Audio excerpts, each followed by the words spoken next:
In a small town, surrounded by hills, there lived a man named Elias. Elias was a clockmaker, known for creating the most beautiful clocks. His clocks were perfect, ticking with precision and beauty. But Elias himself was a mystery to the people in the town. He rarely spoke to anyone, only focusing on his work. People would say, "Elias is strange. He never smiles or talks to us." They wondered why he spent all his time in his workshop, alone. The children of the town liked to peek through his workshop window. Inside, they saw clocks of all shapes and sizes, ticking in harmony. There were tall grandfather clocks, tiny pocket watches, and everything in between. But Elias never noticed the children watching him. His focus was always on the gears, the hands, and the ticking sounds. What no one knew was that Elias carried a heavy secret in his heart. He believed that time itself was broken and needed to be fixed. Years ago, Elias had lost someone he loved deeply. It was this loss that drove him to study time, hoping to change it. "Maybe I can fix what is broken," he often whispered to himself. Day and night, he worked on a clock unlike any other. This clock was special. It was meant to control time itself. The gears were golden, and the hands were shaped like rays of the sun. But no matter how hard he tried, the clock would not work. Elias felt frustrated. "Why can't I fix it?" he thought. His workshop grew darker, and his hope began to fade. But somewhere deep in his heart, a small light still burned. He believed that one day he would discover the answer he was searching for. One stormy night, the rain poured heavily on the town. Elias sat in his workshop, staring at the unfinished clock. The ticking of other clocks filled the room, creating a steady rhythm. Suddenly, a loud knock echoed on his door. Elias frowned. Who could it be at this hour? He thought. He opened the door, but no one was there. Instead, he found a single envelope lying on the ground. Elias picked it up and noticed that it had no name or address. Curious, he brought the envelope inside and opened it carefully. The letter inside was written in neat, old-fashioned handwriting. It said, "The key to fixing what is broken lies in the forgotten forest. Find the hourglass tree before it's too late." Elias's hands trembled as he held the letter. "The forgotten forest," he whispered, "but no one goes there." The forest was a place of legends, feared by the townspeople. They said it was full of strange shadows and whispers. But the letter felt important, as if it was meant for him. Elias placed the letter on his work table and stared at it. His heart raced. What should I do? He wondered. He thought about the unfinished clock and its silent gears. Could the answer really be in the forest? Elias felt a mix of fear and determination growing inside him. The rain continued to pound against the windows. Elias clenched his fists. "I can't ignore this," he decided. He began to gather supplies, a lantern, a coat, and some food. He placed the letter in his pocket and looked at the clocks around him. "It's time to find the truth," he said softly to himself. Elias opened the door, stepping into the stormy night. With a lantern in hand, he began his journey to the forgotten forest. The forgotten forest was just as people described it, dark and silent. Elias stood at the entrance, holding his lantern tightly. A heavy mist covered the ground, making it hard to see his feet. He hesitated. "What if I get lost?" he thought to himself. The forest was filled with tall, twisted trees that seemed alive. Elias could hear the wind whispering through the branches above. The sound of his own breathing felt loud in the quiet air. He looked back at the town, now far behind him. "I've come this far," he whispered. "I can't turn back now." Taking a deep breath, Elias stepped into the forest. The ground was soft and damp, and the mist seemed to cling to his legs. As he walked, the trees seemed to close in around him. Every step he took felt heavier, as if the forest was watching him. Suddenly, he heard a sound like a faint ticking. Elias froze. "Is it ... a clock?"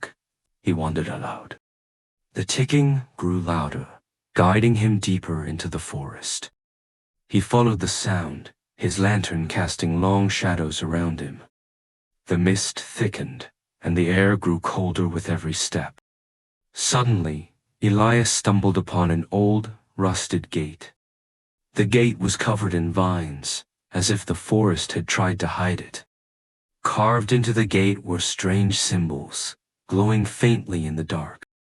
Elias reached out and touched the metal. It was cold and rough. The ticking sound was louder now, coming from the other side. "I need to go through," he thought, gripping the gate tightly. With effort, Elias pushed the gate open, and it creaked loudly. On the other side, the forest seemed even darker and more mysterious. The path ahead was narrow, with no clear destination in sight. But the ticking continued, urging him forward. Elias stepped through the gate, his heart pounding with both fear and hope. He knew that this was just the beginning of his journey. Elias walked deeper into the forest, following the faint ticking. The trees around him grew taller, their branches twisting like arms. The mist swirled at his feet, and the air felt colder with each step. As he moved forward, Elias began to notice something strange. The shadows between the trees seemed to shift and take shape. At first, they were unclear, like distant figures in a dream. But then, one shadow became clearer. It was a boy laughing. Elias froze. "That's me," he whispered in disbelief. The boy ran through the trees, his laughter echoing softly. Elias remembered that day. He had been playing with his friends. It was a warm afternoon, full of joy and simple games. When did I lose that happiness? Elias wondered aloud. As he walked further, more shadows appeared around him. He saw his father, carefully showing him how to repair a clock. His father's hands were strong but gentle, full of patience. "You need to listen to the clock," his father had said. "It will tell you what's wrong if you pay attention." Elias felt his chest tighten. He missed his father deeply. Then, another memory appeared at dinner with his family. The table was full of food, and everyone was laughing together. Elias remembered the warmth, the love, and the smiles. When did I let all of this slip away? He asked himself. The memories were both comforting and painful, like old wounds. Elias kept walking, feeling the weight of his past. The ticking sound grew louder, pulling him forward. But the shadows began to fade, leaving him alone once more.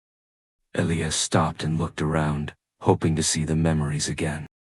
Instead, he saw only the dark trees and the thick mist. He whispered softly, "I'll make things right. I have to."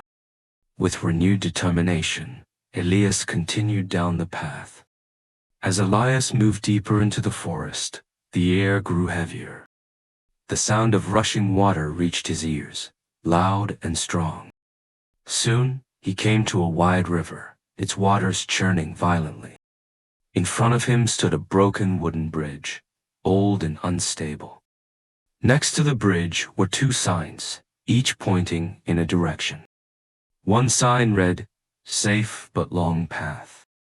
The other read, "Risky but fast path."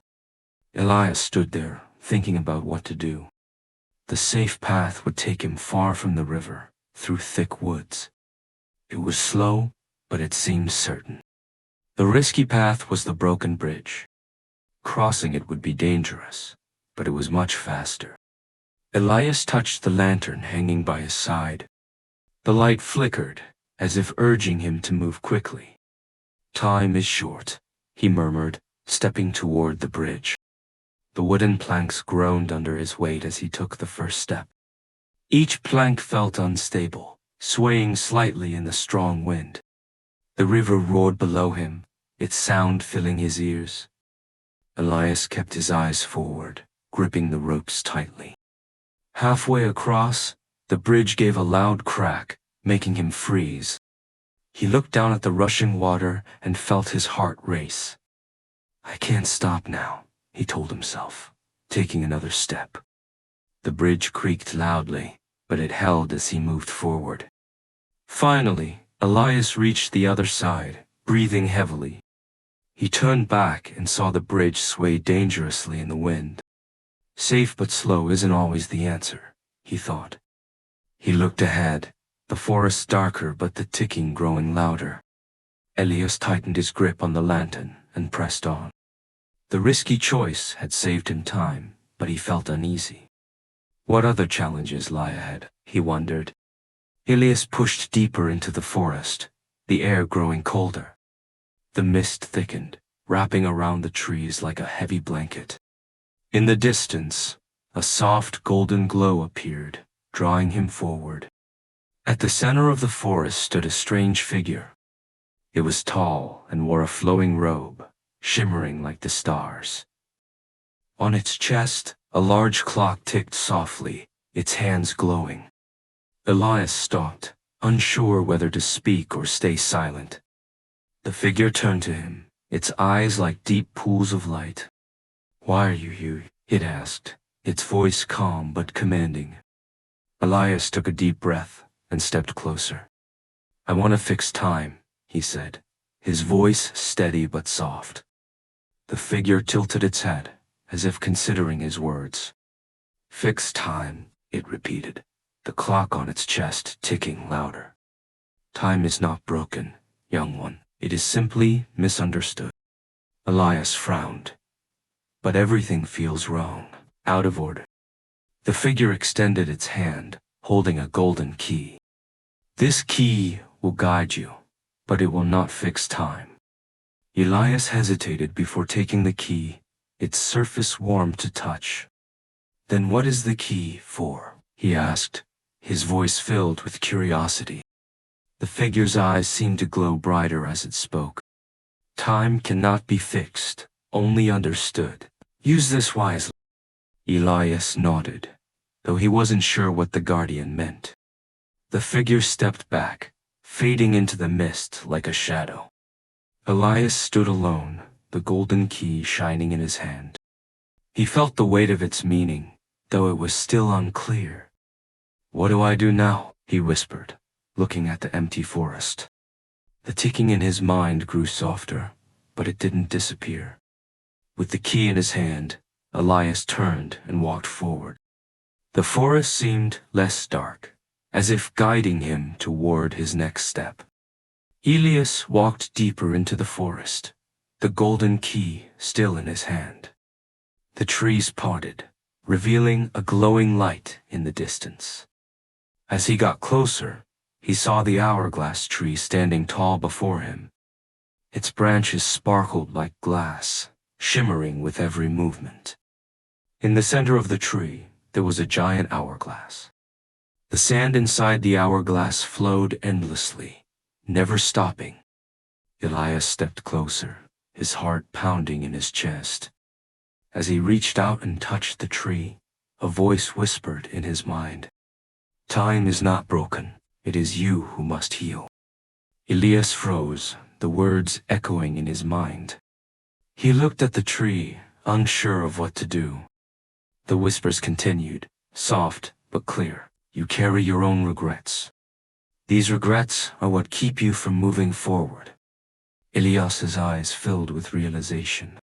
He had been so focused on fixing time, he had forgotten to heal himself.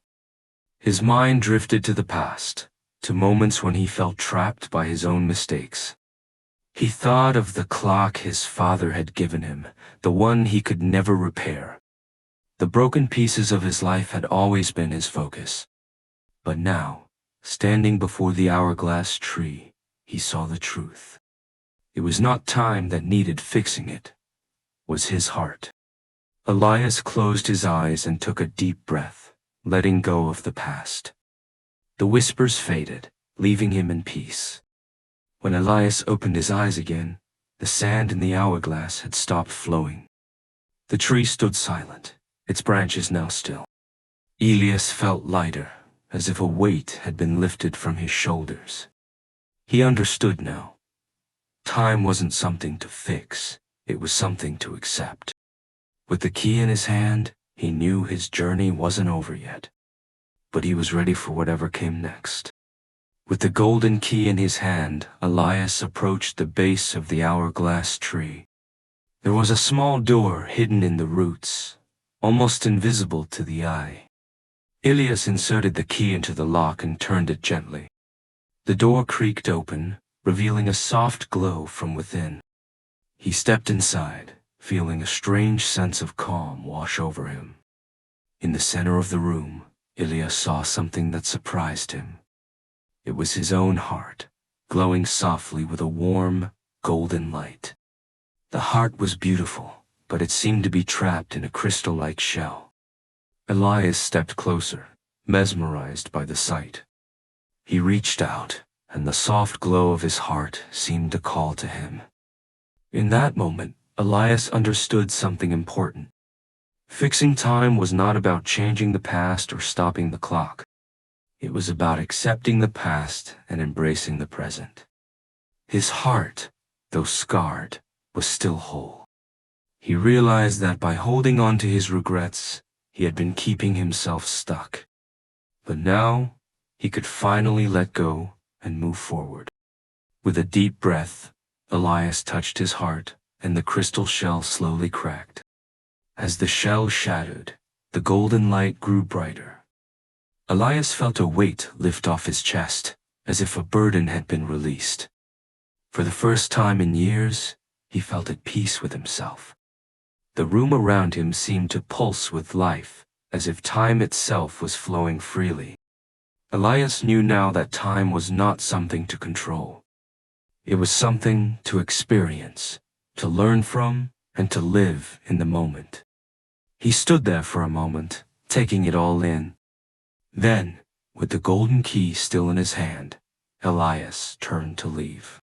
He was no longer searching for a way to fix time. He was ready to live in it, one moment at a time. Elias walked back out into the forest, the path ahead clearer than ever. The sun began to shine through the trees, casting light on his journey. He smiled softly, knowing that this was only the beginning of a new chapter. Elias returned to his workshop, his heart lighter than before. The familiar scent of wood and metal greeted him as he stepped inside. His workbench was covered in tools, but this time he felt ready to begin something new. He began to gather pieces, his hands moving with confidence and purpose. Elias wasn't just building any clock, he was creating something special. This clock would not only tell time, but reflect light in beautiful patterns. As he worked, the sound of the ticking clocks around him filled the air. The ticking was different now. It was calming, a reminder to appreciate every moment. Days passed, and the clock began to take shape. Elias worked with care and attention to detail. Each gear and spring was placed with precision, each movement purposeful. Finally, the clock was finished. It was beautiful, shining with a soft, golden light. When Elias turned the key to start it, the clock began to move, casting light across the walls. The light danced in patterns, reminding everyone who saw it to treasure every moment. Soon, people from the town began to visit his shop, drawn by the beautiful clock. Laughter and warmth filled the room as they admired his work. Elias stood back, watching with a smile. It had been so long since he had smiled. The clock had not only changed his shop bit, had changed him. Elias realized that time, once something he tried to fix, was now something he could enjoy. The clock reminded him that life was beautiful in all its moments, big and small. From that day forward, Elias no longer worked in silence. He shared stories, laughter, and joy with everyone who entered his shop. And as the clock continued to tick, Elias smiled every day, knowing he was exactly where he was meant to be. Years passed, and the town continued to grow, but Elias' clock remained the heart of it. People still spoke of the magical clock that did more than just tell time. They said it told stories of joy, hope, and the simple beauty of life. Elias often sat in his workshop, watching the clock's light dance across the walls. Each pattern seemed to tell a story, one that reminded him of the importance of living in the moment. He had learned that time was not something to be fixed, but something to be understood and appreciated. One day, a young girl came to his shop, eyes wide with wonder. "Your clock is magical," she said. "It tells stories, doesn't it?"